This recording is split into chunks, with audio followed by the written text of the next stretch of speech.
அனைவருக்கும் என்னுடைய வணக்கம். என்னுடைய புக்கு சம்பந்தமாக ஓரிரு வார்த்தைகள். இப்போ சமீபத்தில் ஒரு புக்கு வெளியிட்டேன். 5/1/2025 அறக்கட்டளைக்கான வருமான வரி விவரம். அதாவது it's relating to the trust. Tamil இருக்கு. எஃப்ஏக்யூ ஒரு 100 எஃப்ஏக்யூ இருக்கு. இது சாதாரண புரிந்து கொள்கிற அளவுக்கு அதை மனதில் வச்சு தான் எழுதியிருக்கேன். அதே மாதிரி வருமான வரி பற்றி அதிகம் தெரிந்து கொள்வோம். அதுலேயும் எஃப்ஏக்யூ வடிவில் இருக்கு. இந்த 2 புத்தகங்களும் சேர்ந்து 225 ரூபா, இன்க்ளூடிங் போஸ்டல் சார்ஜஸ். என்னோட நம்பருக்கு ஜிபே பண்ணால் நான் ஸ்பீட் போஸ்ட்டில் அனுப்பிச்சி வைக்கிறேன். நல்லா போயிட்டு இருக்கு. ஆக்சுவலாக நிறைய தமிழ்நாட்டில இருந்தும் இதர பகுதிகளிலிருந்தும் நிறைய பண்ணியிருக்காங்க. இதில் ஸ்பெசிஃபிக்காக இன்னொன்று என்னென்னா, வேணு ஆர் பிரபு சார் அவரோட டாக்ஸேஷன் எக்ஸ்பர்ட் குரூப்பில் என்னோட அந்த தமிழ் புக்கு இங்கிலீஷில் டிரான்ஸ்லேட் பண்ணி ஷேர் பண்ண சொன்னார். ஸோ அவருக்கும் என்னுடைய நன்றிகளை இந்த தருணத்தில் தெரிவித்துக்கொண்டு என்னுடைய உரையை நான் துவக்குகிறேன். இந்த வருஷம் ஃபினான்ஷியல் இயர் 24-25 அப்ளிகபிள் ஆகிற ப்ரொவிஷன்ஸை சிலதை ஞாபகப்படுத்திக்கிறோம். ஸோ சிலதை ஞாபகப்படுத்துறதுல ஒவ்வொன்றா நான் சொல்கிறேன். 1 2 3ன்னு சொல்கிறேன். 31/3/25க்கு எந்தெந்த ப்ரொவிஷன்கள், அதாவது ஃபினான்ஸ் பில் 2024ஓட ஒரு ஞாபகமூட்டல். ஏற்கனவே இதில் சொல்லியிருக்கிற பாயிண்ட்ஸ் எல்லாமே நம்ம நிறைய ட்ரை பேசுனது தான். இருந்தாலும் இந்த நினைவூட்டல், ஒரு நினைவுபடுத்திக்கிறது. இப்போ ஏன்னா 31/3/24 ஆல்மோஸ்ட் கம்ப்ளீட் பண்ணிட்டோம். 25-26 நோட்க்கு எதிர்பார்த்து காத்து கொண்டு இருக்கிறோம் பிப்ரவரி 1க்காக. ஸோ இந்த தருணத்தில் 25க்கு என்னென்ன ப்ரொவிஷன்கள் அப்ளிகபிள் அப்படிங்கிறத பற்றி நம்ம பார்க்க போகிறோம். முதல், இண்டிவிஜுவல் டாக்ஸேஷனை பொறுத்தளவு ஓல்டு ரெஜிமில் நோ சேஞ்சஸே கிடையாது. ஸோ அதே மாதிரி சர்சார்ஜ்லையும் எஜுகேஷன்லையும் செஸ்லையும் சேஞ்ச் இல்லை. It is applicable for the year ended 31/3/25. New tax regime slab rate revise பண்ணி இருக்கிறார்கள். அதை பற்றி பின்னால் நான் வர்றேன். பின்னால் கம்பேரிட்டிவ் சார்ட் ஒன்று போட்டிருக்கோம். ஸோ ஓல்டு ரெஜிமில் சேஞ்ச் இல்லை, சர்சார்ஜில் சேஞ்ச் இல்லை, எஜுகேஷன் செஸ்ஸில் சேஞ்ச் இல்லை. நியூ டேக்ஸ் ரெஜிமில் சேஞ்ச் இருக்குது. அதை அடுத்த ஸ்லைடில் பார்க்குறேன். ஸோ இண்டிவிஜுவல் டாக்ஸேஷனை பொறுத்தளவு என்னென்ன 31/3/24 31/3/25 ரெண்டு கம்பேர் பண்ணும்போது நமக்கு என்னென்ன ப்ரொவிஷன்கள் நம்ம ஞாபகம் வச்சுக்கணும் அப்படிங்கும்போது, 31/3/24இல் ஸ்டாண்டர்ட் டிடக்ஷன் ஃபார் சேலரிக்கு ஒரு ஸ்டாண்டர்ட் டிடக்ஷனுங்கிறது ஒன்று இருக்கும். இது எல்லாத்துக்குமே தெரிஞ்ச சப்ஜெக்ட் மேட்டர் தான். ஸ்டாண்டர்ட் டிடக்ஷன் 31/3/24 இருந்து 50,000 75,000 உயர்த்தப்படுகிறது. முதல் பாயிண்ட் நம்பர் 1. பாயிண்ட் நம்பர் 2, எப்படி சேலரி அசஸிக்கு ஸ்டாண்டர்ட் டிடக்ஷன் கிடைக்குமோ அது போல ஃபேமிலி பென்ஷனுக்கும் கிடைக்கும். ஃபேமிலி பென்ஷன்னா என்ன இன்கம் டேக்ஸ் ஆக்ட் டிஃபைன் பண்ணுதுன்னா, regular monthly amount payable by employee to a person belonging to the family of employer in the event of death. So அவங்க ஃபேமிலிக்கு பே பண்ணக்கூடிய ஒரு பென்ஷன். அதற்கு ஸ்டாண்டர்ட் டிடக்ஷன் 15,000 to 25,000 உயர்த்தப்படுகிறது. அதே போல எம்ப்ளாயி கான்ட்ரிபியூஷன் என்பிஎஸ் 10%லேருந்து 14% உயர்த்தப்படுகிறது. அப்போ இதுல தகவல் என்னன்னா, ஸ்டாண்டர்ட் டிடக்ஷன் 50லேருந்து 75, 31/3/24க்கு 50,000னா 31/3/25க்கு 75,000, 31/3/24க்கு 15,000னா 31/3/25க்கு 15,000னா 31/3/25க்கு 25,000 இருக்கு. ஆனா இந்த 3 பாயிண்ட்லும் ஊடுருவி நிற்கும் ஒரு சப்ஜெக்ட் மேட்டர். சேலரிக்கு ரைட்டு, ஆனா நியூ ரெஜிம் சூஸ் பண்ணால் மட்டும்தான் இருக்கு இந்த டிடக்ஷன். அப்போ சார் என்ன சார் கொஞ்சம் குழப்பற மாதிரி இருக்கு. 31/3/25ல பழைய ரெஜிம் இப்ப நியூ ரெஜிம் தான் டிஃபால்ட் ரெஜிம் ஆயிருச்சு. பழைய ரெஜிம் சூஸ் பண்ணா 50,000 தான் ஸ்டாண்டர்ட் டிடக்ஷன். அதே மாதிரி பழைய ரெஜிம்ல நீங்க ஃபேமிலி பென்ஷனுடைய டோட்டல் இன்கம் ஸ்டேட்மெண்ட்டை கொண்டு போனீங்கன்னா 25,000 தான் 31/3/25க்கு.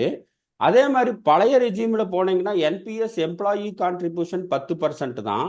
பட் இந்த 3 பெனிஃபிட்டும் எப்ப கிடைக்கும்னா, நியூ ரெஜிம்ல நீங்க ஆட் பண்றப்ப மட்டும்தான் கிடைக்கும். அப்படிங்கும்போது டைரக்ட் கவர்மெண்ட்டுடைய vision to encourage the new regime incentive பண்ற மாதிரி. ஸோ அப்போ நியூ ரெஜிம் ஆட் பண்றவங்களுக்கு இண்டிவிஜுவலுக்கு குறிப்பா இந்த மாதிரி இன்சென்டிவ்ஸ் கிடைக்கிறது. இது ஒன்று. அதே மாதிரி ரெண்டாவது பார்த்தீங்கன்னா slab rate changes new 24-25 financial இயருக்கு இந்த ரெட்ல இந்த பக்கம் காமிச்சிருக்கேன் 3 to 7 lakh. அதாவது டாப் அப் பண்ணது பார்த்தீங்கன்னா 3 to 6, 3 to 6, 3 to 7 பண்ணிட்டாங்க, 7 to 10, 10 to 12. அந்த ஃபர்ஸ்ட் ஸ்லாபும் கடைசி 2 ஸ்லாபு அப்படியே வச்சுட்டு நடுவில் இருக்கிற ஸ்லாப் மட்டும் ரீஷபிள் பண்ணியிருக்காங்க. ஸோ அப்போ இண்டிவிஜுவல் டாக்ஸேஷனை பொறுத்தளவு 2 அம்சங்கள் 31-3-25 நம்ம கவனிக்கணும். என்னன்னு பார்த்தீங்கன்னா முதலாக ஸ்டாண்டர்ட் டிடக்ஷன் இன்க்ரீஸ் 50,000 75,000 இருக்கிறது. ஃபேமிலி பென்ஷன் 15 இருக்கு, அது பெரும்பாலும் ரொம்ப ரேராக தான் வரும். என்பிஎஸ் எனப்படும் எம்ப்ளாயி கான்ட்ரிபியூஷன் 10% 14% இருக்கிறது. இது இருக்கு. ஸோ அப்போ இந்த ரெண்டுடைய பெனிஃபிட் என்ன அப்படின்னு பார்க்கும்போது ஏர்னஸ்ட் அண்ட் யங் ஒரு பெரிய big 4 audit firm, Ernst and Young business லைனில் ஒரு இந்த குறிப்பா சேலரி எம்ப்ளாயிக்கு 2 பெனிஃபிட் கிடைக்குது. ஒன்று ஸ்டாண்டர்ட் டிடக்ஷனுடைய இன்க்ரீஸ் 31-3-24 50,000 இருந்த ஸ்டாண்டர்ட் டிடக்ஷன் இன்க்ரீஸ் 75,000 உயர்த்துகிறது. இது சேலரி எம்ப்ளாயிக்கு கிடைக்கக்கூடிய ஒரு பெனிஃபிட்.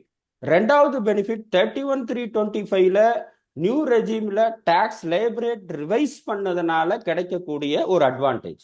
இந்த 2 அட்வான்டேஜும் ஏர்னஸ்ட் அண்ட் யங் பிசினஸ் லைனில் 24/7/2024 அனலைஸ் பண்ணியிருக்காங்க.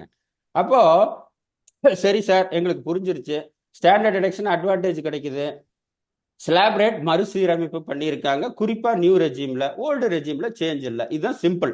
இதோடைய இம்பாக்ட் தாக்கம் எப்படி இருக்கும் அப்படிங்கும்போது இந்த எக்ஸாம்பிள்ல பார்த்தீங்கன்னா ஃபர்ஸ்ட் 7,75,000 என்ற நிலையில் அனலைஸ் பண்ணியிருக்கேன். 7,75,000 23-24 ஃபினான்ஷியல் இயர்ல 26,000 ரூபாய் டாக்ஸ் கட்ட வேண்டியது 24-25 ஃபார் எக்ஸாம்பிள் முடியக்கூடிய ஃபினான்ஷியல் இயருக்கு 26,000 கட்ட வேண்டியது இல்லை. ஏன்னு கேட்டா 50 75 ஸ்டாண்டர்ட் டிடக்ஷன் போனதுனால பேஸ் ஸ்லாப் 7 லட்சம் இருக்கிறதுனால அந்த 26,000 அட்வான்டேஜ் இருக்கு. இந்த பிபிடியை நான் ஷேர் பண்றேன், இதுல எக்ஸாம்பிள் மட்டும் நான் டச் பண்ணிட்டு போறேன். அடுத்த நிலை சேலரி எம்ப்ளாயிக்கு 10,5 லட்சம் அப்படிங்கும்போது 23-24 ஃபர்ஸ்ட்டுக்கு அதாவது 1, 2, 3 காலம் 10,50,000க்கு 62,400 என்ற டாக்ஸபிள் இன்கம் இருந்த நிலை 24-25 49,400 என்று டாக்ஸ் லைபிலிட்டி குறைகிறது. ஸோ அந்த 10,5 லட்சத்துல பார்த்தீங்கன்னா 13,000, 12,5 லட்சத்துல அதே மாதிரி பார்க்கும்போது 14,300, 20 லட்சம் நிலையில் 18,200. ஸோ ஏர்னஸ்ட் அண்ட் யங் 24/7/2024 4 நிலைகளில் அனலைஸ் பண்ணியிருக்கு. ஒன்று 7,75,000 இன்கம் இருக்கும்போது, மற்றொன்று 10,50,000 இருக்கும்போது, மூன்றாவது 12 lakh இருக்கும்போது, நாலாவது 20 லட்சம் வருமானம் சேலரி இன்கம் இருக்கும்போது ஒவ்வொரு நிலைகளும் அவர்களுக்கு கிடைக்கக்கூடிய பெனிஃபிட் என்றால் என்னன்னா 7,75,000 26,000 கடைசி ரோல ரெட்ல போட்டிருக்கேன். 10,5 லட்சத்துல 13,000 டாக்ஸ் குறையுது, 12 லட்சத்துல 14,300, 18,200. எப்படி இருந்தாலும் இந்த 2 இம்பாக்டோட 7,75,000 ஆரம்பிச்சு 20 லட்சம் முடியும் போது பொதுவாக ஊடுருவி இருக்கும் ஒரே ஒரு பாயிண்ட் என்னன்னு பார்த்தீங்கன்னா டாக்ஸ் அட்வான்டேஜ் கண்டிப்பாக எல்லா நிலைகளும் இருக்கிறது. அதே மாதிரி மேல சொன்ன எல்லா பாயிண்ட்லும் ஊடுருவிக்கிற ஒரு அம்சம் இந்த ஸ்டாண்டர்ட் டிடக்ஷன் ஆகட்டும், மற்ற விஷயங்கள் பெனிஃபிட் ஆகட்டும், நியூ ரெஜிமுக்கு மட்டும்தான் கிடைக்கும், ஓல்டு ரெஜிம் கிடைக்காது. அப்போ கவர்மெண்ட்டுடைய ஒரு நோக்கம் நியூ ரெஜிமை என்கரேஜ் பண்ணி பண்றதுங்கிறது தெளிவாக தெரிகிறது. இது ஒண்ணு. இது அடுத்தது பார்த்தீங்கன்னா நான் சேலரி எம்ப்ளாயி. சார் அதுக்கு இதுக்கு என்ன சார் வித்தியாசம்? சேலரி எம்ப்ளாயிக்கு பொறுத்தளவு 31/3/25 2 நன்மைகள் கிடைக்கின்றன. ஒரு நன்மை ஸ்டாண்டர்ட் டிடக்ஷன் 50,000 என்று 75,000 உயர்த்தப்படுகிறது. ரெண்டாவது அந்த சேலரி எம்ப்ளாயிக்கு நியூ ரெஜிம்ல ஆட் பண்ணும்போது அந்த ஸ்லாப் ரேட் ஏற்கனவே பார்த்தோமே 3 ஸ்லாப் ரேட் ரிவைஸ் பண்ணும்போதும் போலும் ஒரு டாக்ஸ் அட்வான்டேஜ் கிடைக்குது. ஆனா இப்போ நம்ம ஸ்கிரீன்ல பார்த்துருக்கிறதும் ஏர்னஸ்ட் அண்ட் யங் பிசினஸ் லைனில் பப்ளிஷ் பண்ணது தான். இதுல பாத்தீங்கன்னா standard other than the salary எம்ப்ளாய்க்கு ஸ்டாண்டர்ட் டிடக்ஷன்ங்கிறதே கிடையாது ஆக்சுவலா. ஸோ இதுல இம்பாக்ட் அனாலிசிஸ் வந்து only revised changes in rate, அதுல மட்டும் இருக்கக்கூடிய இம்பாக்டை மட்டும் அனலைஸ் பண்ணியிருக்கேன்.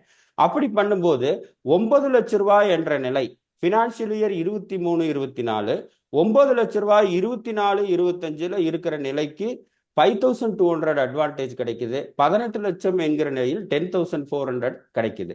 அப்போ ஒரு இண்டிவிஜுவல் டாக்ஸேஷனுடைய சார் மாயின் 31,324 50,000 standard deduction 75,000 revised slab rate இருக்கனால சேலரி எம்ப்ளாய்க்கு டபுள் பெனிஃபிட். ஒன்று ஸ்டாண்டர்ட் டிடக்ஷன் மூலமாக ஒரு அடிஷ்னல் வரப்பிரசாதம், ரெண்டாவது வந்து ரிவைஸ்டு ஸ்லாப் ரேட் மூலியமாக கிடைக்கும் அட்வான்டேஜ். 2 அட்வான்டேஜ் சேலரி எம்ப்ளாய்க்கு கிடைக்கும் 31,325ல. 31,325ல அதர் தென் த சேலரி எம்ப்ளாய்க்கு ஸ்டாண்டர்ட் டிடக்ஷன்ங்கிற கான்செப்ட் இல்லாதனால ரிவைஸ்டு ஸ்லாப் ரேட்டில் இருக்கக்கூடிய அட்வான்டேஜ் மட்டும் 9 லட்சம் என்ற நிலையில் 5,200 அட்வான்டேஜ் கிடைக்கும். 18 லட்சம் அதனுடைய இரட்டிப்பு நிலையில் 10,400 என்கிற அட்வான்டேஜ் இருக்கு. பொதுவாக இதை சம்மேஷன் பண்ணும்போது ரெண்டே சாரம் தான். ஒன்று வந்து ஸ்டாண்டர்ட் டிடக்ஷன் 50,000 75,000 உயர்த்தப்படுகிறது, ஸ்லாப் ரேட் ரிவைஸ் பண்ணப்படுகிறது. இந்த ரெண்டுக்கும் கண்டிப்பாக சேலரிக்கு standard deduction plus revised slab rate, non சேலரிக்கு ரிவைஸ்டு ஸ்லாப் ரேட் மட்டும். ஏன்னா நான் சேலரி எம்ப்ளாயிக்கு பிஸ்னஸ் வேற இன்கம் இருக்கிறவங்களுக்கு ஸ்டாண்டர்ட் டிடக்ஷன் கிடைக்காது செக்ஷன் 16(1)A பிரகாரம்.